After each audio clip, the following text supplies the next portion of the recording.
ফেব্রুয়ারি মাসে শীতের আমেজ প্রায় নেই বললেই চলে। সকাল থেকে খেল দেখাতে শুরু করেছে সূর্য, আর বেলা বাড়তেই সূর্যের দাপটে রীতিমতো ঘামছে মানুষজন। এসবের মাঝে মাঝেই হাজির হচ্ছে বৃষ্টি। সব মিলিয়ে আবহাওয়ার খামখেয়ালিপনায় জেরবার মানুষ।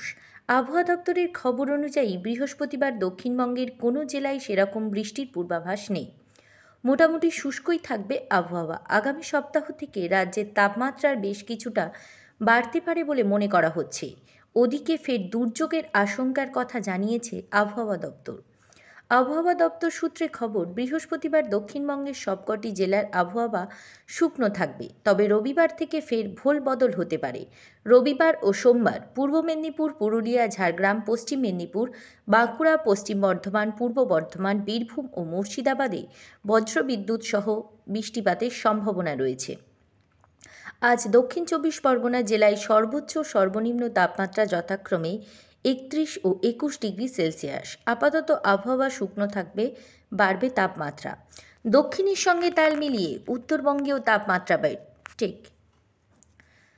দক্ষিণবঙ্গের সঙ্গে তাল মিলিয়ে উত্তরবঙ্গেও তাপমাত্রা বেড়েছে। আজ উত্তরের কোথাও বৃষ্টির সম্ভাবনা নেই। রবিবার ও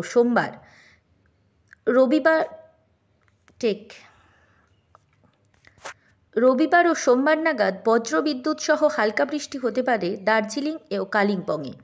আপাতত উত্তরের জেলাগুলিতে রাতের তাপমাত্রা পরিবর্তনের কোনো পূর্বাভাস নেই। ব্যুরো রিপোর্ট, জেলার বার্তা।